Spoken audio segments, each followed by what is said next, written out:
All right, continuing with this journey of Tokusatsu, we are here once again. Half hour Henshin, episode 4, I think. I am not very good at counting. As always, I am Sleepy Witch, joined by my ever friendly. DJ Azur, the Hero Talker tuber. I don't know what to think about this week. This week was freaking insane. Oh man, Cool. every episode, I will continue with my statement, which is that Tycoon is a good boy. He is a good boy. He's and I very love much a him. good I boy. love him. I love him very much. Yeah, it's really funny because like on the side, my watch group is currently watching Conrad Kabuto, and Kagami is also a really good guy. And yeah, like the more I watch this and I see like all the cool stuff Ace is doing, like he's it's like he's really good at everything and Tendo is good at everything. So it's a really fun parallel to see like during my watch. Yeah, it's been interesting as you know. Right now, I'm watching Build, and especially after this one, I don't know. Both Tycoon and Ace are giving me kind of almost like Sento and Banjo vibes, where it's kind of like, yeah, we're kind of on the same team, but we kind of butt heads a lot. Like, I don't know. It feels like they're working as a set even when they're not. If that makes sense. Maybe makes sense. I just like how they both show up at Neon's house together. But with that, we're gonna try something slightly different. We're just gonna give like a basic overview of what happens this episode to start with. Then after that, we'll probably go into our usual tangents and start talking about the stuff that really blew us away this episode. Yeah. So I mean, starting off with the recap, and also the fact that the recap seems to also just kind of transition into Tycoon's like video diary. So looks like that's going to be a thing we're going to see going forward. They tie up basically the pawn.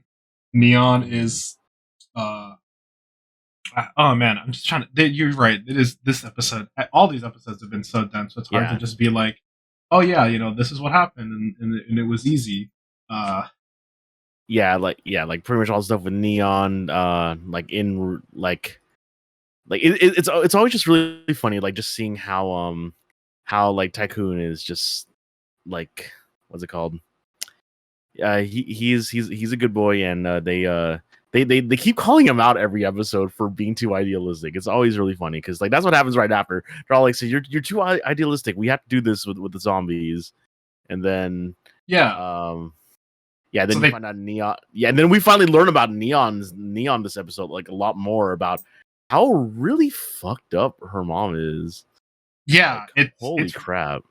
Yeah, so I mean, they tie up the zombies, except it was kind of a prank. But not really, because they leave the pawn tied up. Neon goes home after, and now she's. This is so funny because Neon is going home and being like, I actually kind of want to be home because I think I'm gonna die because I've been bit by a zombie. And simultaneously, I feel like that's a similar vibe that I have sometimes with my parents as well, where I won't talk to them for like a while, and then it'll be like, you know what, maybe my parents aren't so bad or whatever. Maybe everything's like okay, and maybe we can fix everything. And then like I'll go home and it'll be terrible. And that's basically what happens to Neon. Like her mom, she shows up out of the Desire Grand Prix. Her basically all of her YouTube stuff's been deleted.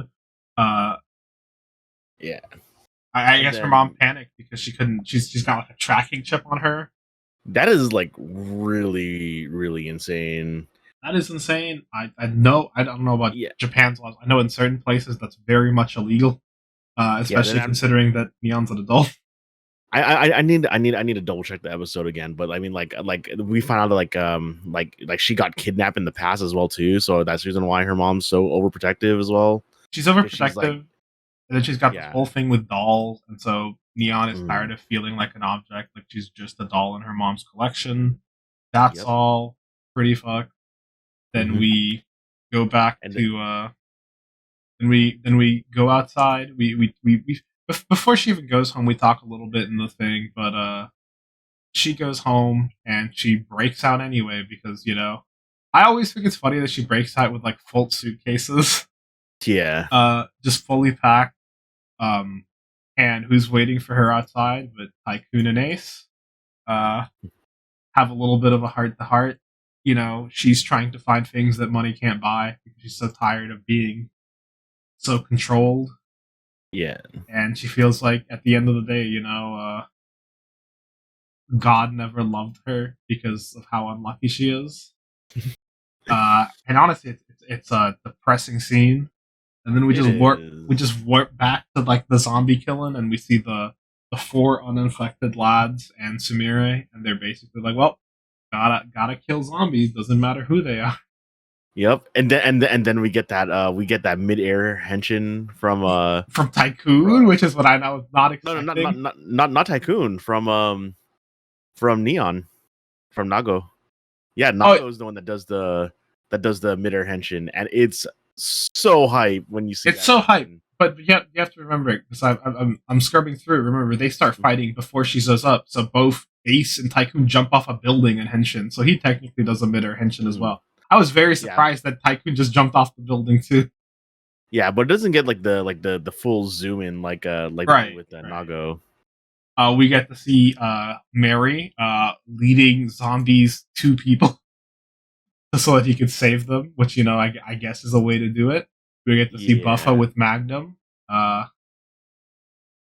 Yeah, I found out how he got it because like Yep, Dafon's like I was like I'm gonna lose anyway, so here you could do this you can do to this. beat him. Yep, and then he bites Mary, so Mary is now also a zombie, and everything Hmm. looks kind of sad.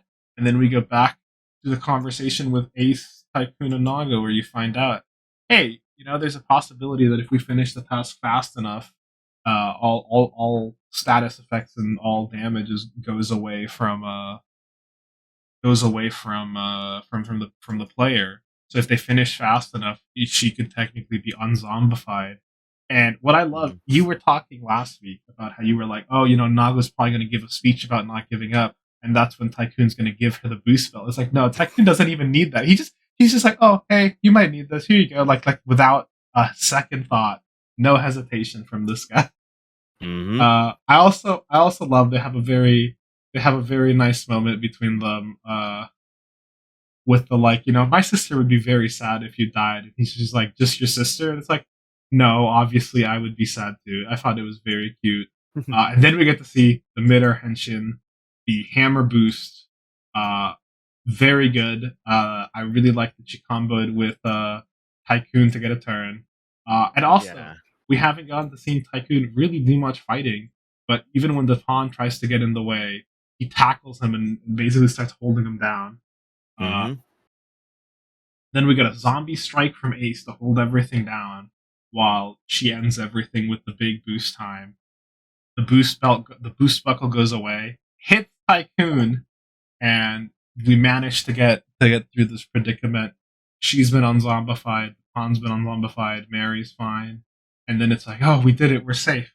But Ace is like, Ace, gotta remind you, nope, no, we are not. As the scoreboard counts down, and the pawn is eliminated. Because he Yeah, just didn't have enough points. they're very particular about the fact that they say he's eliminated and Yeah, yeah, not dead. not dead. Yeah. Yeah, so we're gonna see what that means later on. I mean, I like the theming for this episode. I like the idea of not giving up being the whole point. I mean, yeah, and then I really love the catharsis of Neon going back home and being like about to be slapped, and she just stops her and he's like, "Hey, one day I'm gonna leave. Fuck off." Yep. Then we get to see a look at the mask guy who is wondering what he's up to, and we get our new DGP rule for the thing. Those who are eliminated from the game are disqualified from being common writers, which again, talking about elimination, not death. And then we get our preview at the next episode, which is going to have common writer Punk Jack. Uh, the mask has been repainted yet again. Yeah, it's a grizzly bear. Like someone was joking around online, like saying, okay, so we had a panda, a polar bear, and now a grizzly bear, and then someone like made a joke about the we bear bears. Yes, yes, very much so. And basically, Oh, it seems like, also, oh yeah, yeah, it looks like we have like an arm mace now too, like an arm like chain, ball and chain now. It's like I just noticed that rewatching this. Yeah, so there's Yeah, a I bunch. think so. Mhm. I think it's going to be interesting. The next episode's going to be what's it called, like a two Tag team. like tag team, which is why they're introducing. I don't know if Pumpjack's going to be an actual new writer, or if he's going to be like an NPC. Yeah, we're gonna see, because it's really strange, because yeah, now that we're done with the episode, it's really crazy, because we have a common writer joining the game in the middle, which is something I'm really curious about. I mean, it's still so early. I've seen some people talking about the fact that some people think Eats is maybe going too fast, but I feel like without knowing where it's going, we don't really know if it's going too fast or not yet. I feel like Wait, Eats people are is. complaining that it's going fast? I saw some people. I went onto the Common Writer Reddit. I saw some people talking about that. I mean, other people like me were basically saying like, no, it's only 4 episodes. Some series just kind of start like this. Yeah, So yeah, it's not like it's Kamen Rider Saber. Like Kamen Rider Saber, like kind of tried being fast, but it was just introducing a lot of characters at once. While this is advancing plot really quickly, which is really amusing, because I think what is it? I think like this year's Dawn Brothers is also doing the same thing, where it's moving through plot fairly quickly during some episodes. But like I said, some episodes. yeah, and I mean, we'll see. Like, it realistically, like the average episodes for the writer shows are anywhere between like what 47 to like 52 ish, kind of. Mhm. Yeah, So, somewhere in that range. yeah, it should be maybe about 49 episodes, I'm assuming, Yeah. depending if it gets preempted for sports. Yep.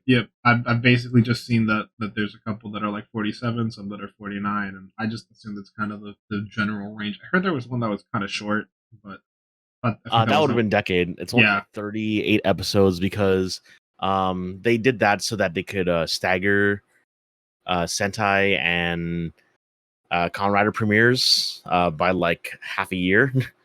So yeah, like every year, like you're gonna get a new Kamen Rider in like September, and then you get a new Sentai 6 months before in March or April ish.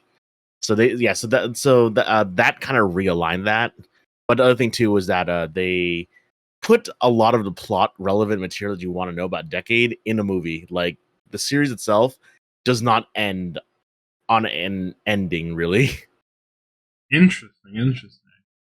Uh, but Yep, yeah, it expects you to watch the movie. yeah.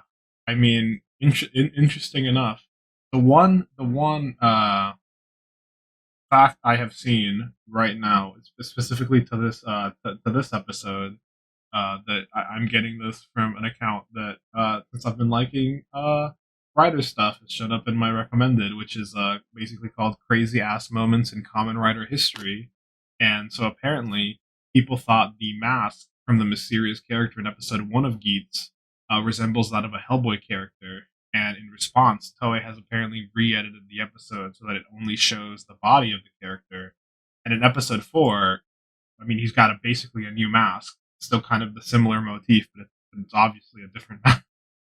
So I thought this is very interesting. I thought the first mask looked a little cheap. I thought they were maybe going for like he's kind of a cheesy guy, but maybe not. It looks like it was just kind of whatever they had on hand, and I It's mean, yeah, it's also really amusing, because in Revise, Dr. Karizaki's mask was also just a painted airsoft mask. It was really funny too, because one of my buddies actually did send me that airsoft mask on with an Amazon link, and they're like saying, "Oh yeah, you too can be an evil doctor for X amount of dollars." It was amusing. yeah, already editing the show down. Just interesting stuff, funny stuff. Shout out to the crazy ass moments in Common Writer History, very funny account on Twitter.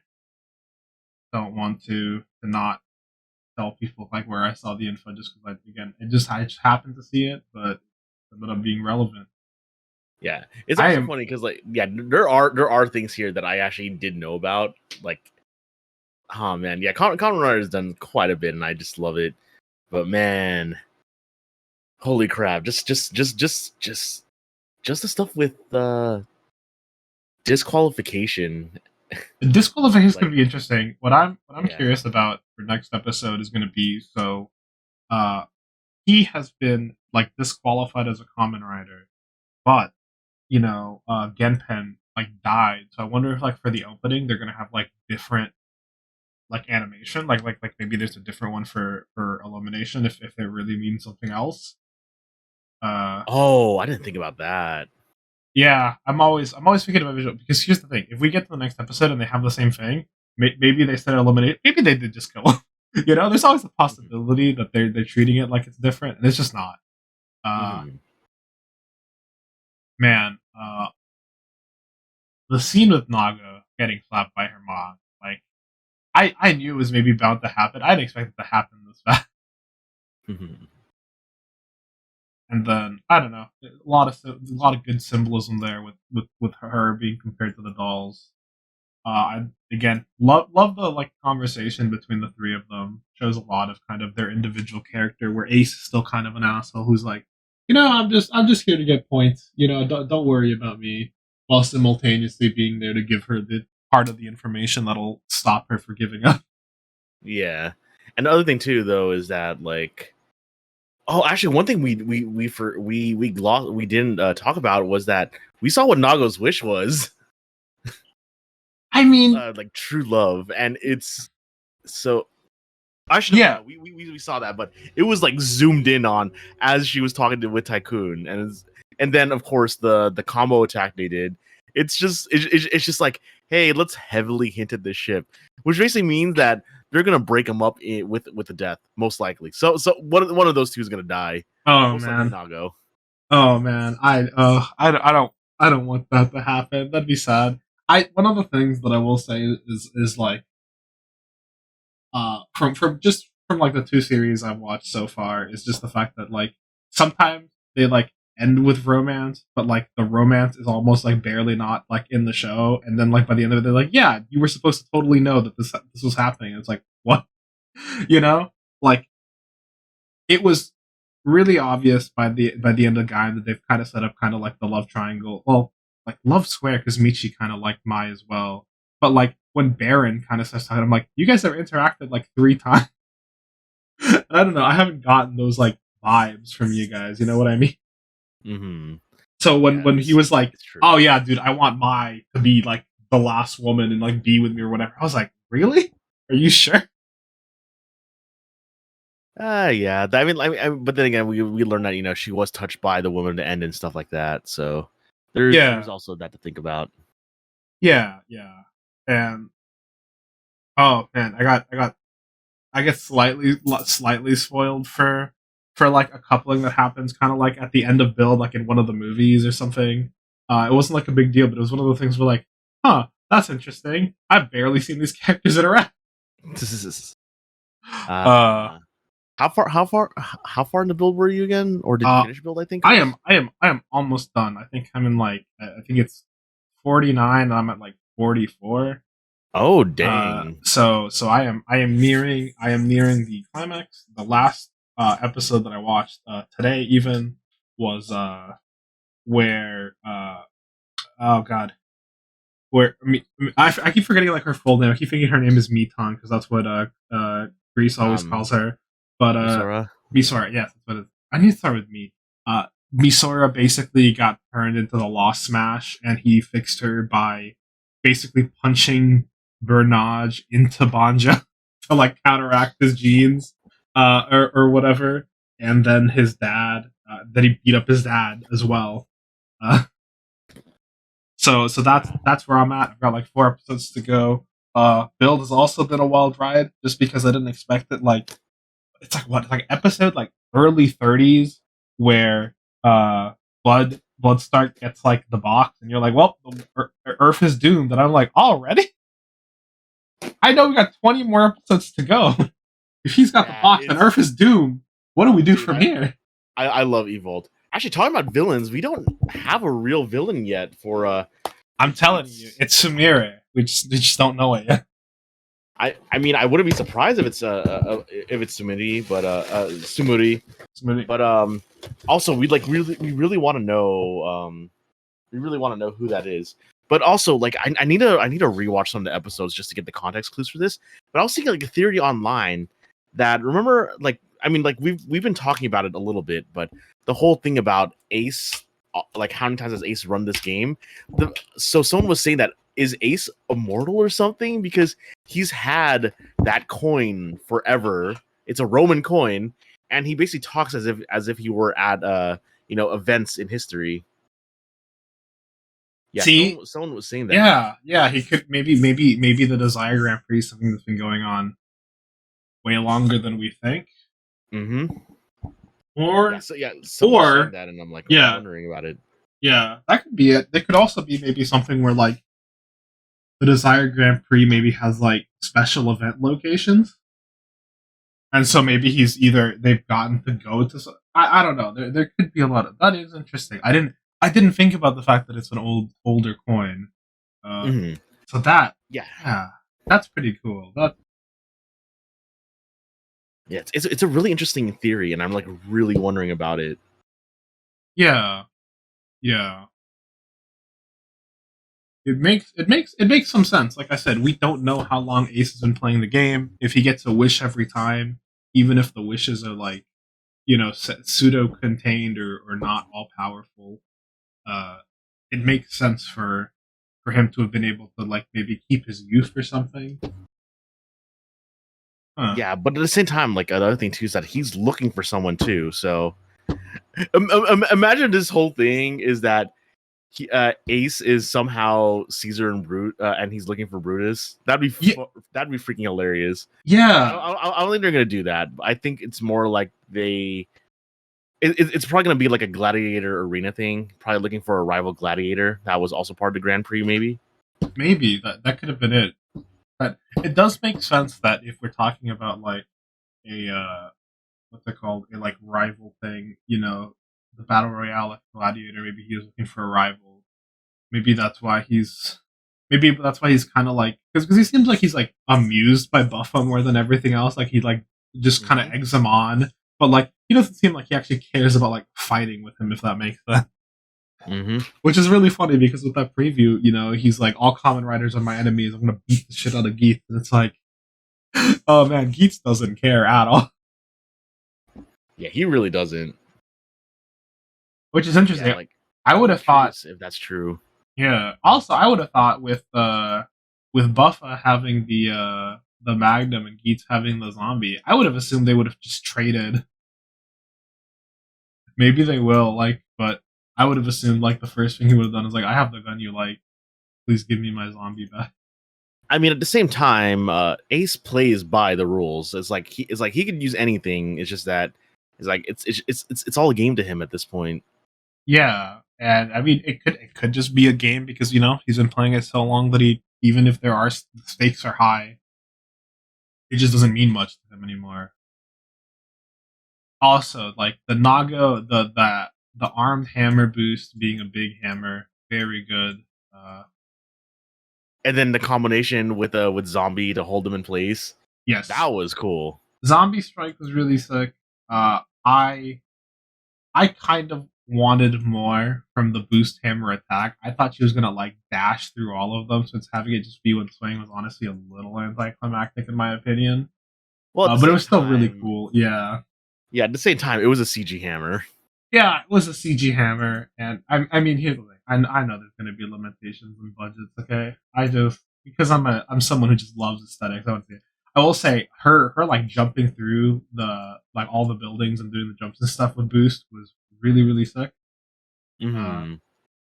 I didn't even think about the fact that, like, boost would make the hammer bigger or, like, upgrade it. Like, it obviously did to water, and I just don't know why I didn't think of the same thing happening with boost. I know I'd seen the bigger hammer, but I just, like, oh yeah, maybe she's upgraded it or something. Oof. Yeah, no, that scene is really cool. Zombie honestly seems really OP. Maybe we'll see. Because don't forget, like, it's been leaked, but there is a green a green ninja that Tycoon's going to be using. I'm really curious as to. Well, I mean, at the same time, just all of the actual big rise buckles seem to be broken. Yeah, they're supposed to be the big weapons. Yeah, I know he's supposed to use ninja. I have an image of it in my life that someone released, kind of like the poster image of him in the suit. I wonder if, because they're already repainting, obviously they've been doing a lot of repainting. I wonder if there's going to be like an original weapon for the suit, or if he's going to get like because the thing that comes to my mind when I think is the comic ninja sword from Bill. Mm-hmm. So I'm wondering if he's just going to have like a green version of that. Maybe. But then again, like you'd hope that for like the big buckles, they'd come up with like a whole new thing for it. So. The whole what? Oh, I said you'd hope that for like the main buckles, they come up for like a whole new thing, like a whole weapon for it, instead of just like repainting an old one. Oh, I mean, that's what they have been doing. Like, I actually am wondering what the ball and chain is for. I think it's probably gonna be from Forze, but yeah, maybe it's from Forze. Yeah, because I mean, we've had obviously the hammers from Gaim. The water arm is the fire hedgehog arm from Vil. The Mhm. shield is from Forze. Forze. And I don't know which one the bow is from. I thought I've seen someone talk about which series it was from, but it wasn't one I've seen yet. So unfortunately, I don't remember off the top of my head. Yeah, but it seems like they are coming out with like special weapons for each of them. So like we do have the Magnum 40X. Yeah, The Poison Edge, I think, is called for the zombie sword. Yeah. It's just again, because I'm watching Bill. The only thing I can think of with Ninja right now is the Ninja sword. Which, to be fair, the Ninja sword is pretty cool. I just wonder what he'll get weapon, because I will say, like, the seeing everyone else get like their second tier weapon is going to be awesome. Very excited about that. One of the I really like Gaim, and I loved a lot of design choices from it. What I was really disappointed is when they moved on to like the energy weapons, that everyone gets like the singular Sonic era. I mean, it's fine. Like, It's fine, but to me, it felt a little bit like a downgrade, considering all of the other weapons were like thematic fruit ones. But it ended up really fitting with the whole show, so it was cool. It was just, I don't know, the orange slice sword just has a special spot. It is heart, true, yeah. It's like, that is a good sword. After everything, I was hoping we'd see more stuff like that.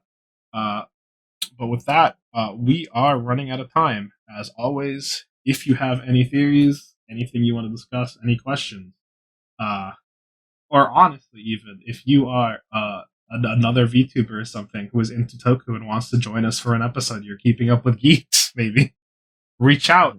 halfhourhenshin at gmail.com. That is, again, halfhourhenshin at gmail.com. That is where we will be at. I am Sleepy Witch, embarking on this journey of Tokusatsu with you guys. And as always, I've got my co-host here. DJ Azur, yeah, the 2.5D here, TacoTuber. And I cannot wait to add more shows that I've watched. I love Kamen Rider so much. It's been very good. I've been very much enjoying it. I'm glad I started to watch it, even if I started later than I probably should have, considering people who are recommending it to me. I actually got my we still got like a minute left. I got one of my coworkers to start watching it. I Geet's got 4 episodes. If you want to just look at it now, and she ended up really liking it. Nice. Funnily enough, she's very big into the K-pop and like K-dramas, and she's basically like, this is basically just a K-drama where instead of the romance you have action. Yep. And I mean, I can't disagree. I think even I did it too. Like, when I was watching Conrad, I said, "Oh, I'm just watching my dramas." But yeah, that's a story for another time. No, that hopefully for next week. We'll see. Considering how jam packed these episodes are, we're not getting that much time to talk about tangents because there's so much to talk about. But with that, we're at 10 seconds to the half hour. So thank you so much for listening, everyone out there. We'll see you next week. Until next time.